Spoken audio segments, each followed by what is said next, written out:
राम राम साथियों, कैसे हैं आप? आई होप अच्छे होगे और अपनी तैयारी में लगे होगे। एक बार फिर से स्वागत है आपका कृष्णा क्लासेस के ऑनलाइन और बेहतरीन प्लेटफॉर्म पर। एक बात और लेकर आपके बीच में आ चुका हूं साथियों, एक रोचक तथ्य लेकर आया हूं। हाल ही में एक इंटरव्यू के दौरान हमारी यानी कि भारत देश की फाइनेंस मिनिस्टर वित्त मंत्री निर्मला सीतारमण ने एक जवाब दिया है। उन्होंने कहा है कि मेरे पास लोकसभा चुनाव लड़ने के पैसे नहीं हैं। यानी कि देश की वित्त मंत्री के पास आगामी यानी कि 2024 मई 24 में जो लोकसभा चुनाव होने हैं, जिसके आचार संहिता भी लग चुकी है, वो लोकसभा चुनाव लड़ने के लिए देश की वित्त मंत्री निर्मला सीतारमण के पास पैसे नहीं है। उन्होंने मना कर दिया है।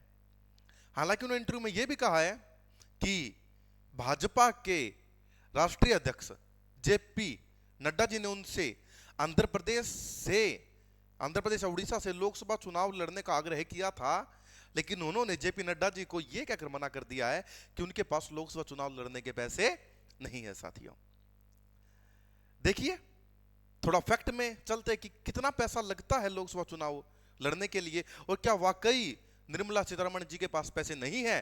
थोड़ी सी जांच पड़ताल करते हैं, गहराई में चलते हैं। यह है देश की फाइनेंस मिनिस्टर निर्मला सीतारमण। आप जानते ही ने, ये वर्तमान में कर्नाटक से राज्यसभा सांसद है और ये वर्ष 2022 में कर्नाटक से राज्यसभा के लिए सांसद चुनी गई थी। साथियों देखिए कितना पैसा लगता है।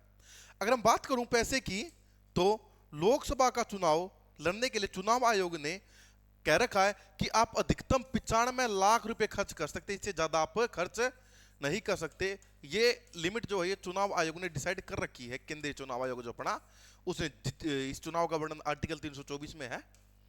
इसने इसकी लिमिट तय कर रखी है कि लोकसभा उम्मीदवार है, जो लोकसभा प्रत्याशी है, वो अधिकतम 95 लाख रुपए खर्च कर सकता है। और यही लिमिट विधानसभाओं में 40 लाख रुपए की है कि लोकसभा प्रत्याशी 95 लाख खर्च कर सकता है और विधानसभा का प्रत्याशी जो एमएलए बनना चाहता है, यानी कि एक एमपी प्रत्याशी खर्च कर सकता है 95 लाख और एक एमएलए प्रत्याशी खर्च कर सकता है 40 लाख।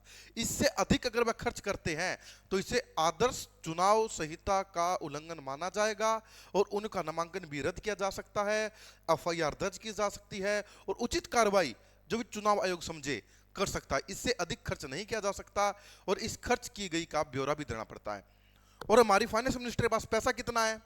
जब इन्होंने 2022 से कर्नाटक से राज्यसभा का चुनाव लड़ा या उसमें ये खड़ी हुई, तो उन्होंने एक ब्यौरा दिया था अपनी संपत्ति का।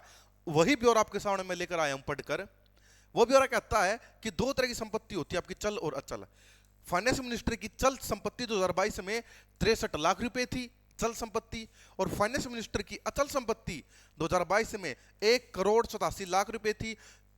बात करें तो इनके पास 2022 में कुल संपत्ति थी 2.5 करोड़ रुपए।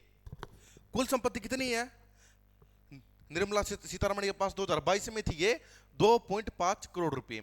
और 2022 से ये राज्यसभा सांसद है, तो बतौर राज्यसभा सांसद 50,000 रुपए इनको बेसिक पे मिलता होगा। और जितने भी भत्ते या जितने भी फंड सभी मिलाकर लगभग इनकी जो राज्यसभा सांसद की इनकम है वो 2.5 से 3 लाख रुपए लगता है कि होगी। यानी कि कमाई कहीं ना कहीं बड़ी ही होगी, कम होने के आसार नहीं है। पता नहीं फिर भी वित्त मंत्री ने यह क्यों कहा है कि भारत की संचित निधि का पैसा मेरा नहीं है, यह केवल भारत का पैसा है, भारतीय जनता का पैसा है, मेरे पास चुनाव लड़ने का पैसा नहीं है। यानी कि निर्मला सीतारमण जी के पास चुनाव लड़ने का पैसा नहीं है। साथियों तो छोड़ चलता हूं आपको निर्मला सीतारमण जी के पास। ठीक है साथियों, तब तक के लिए नमस्कार, जय हिंद।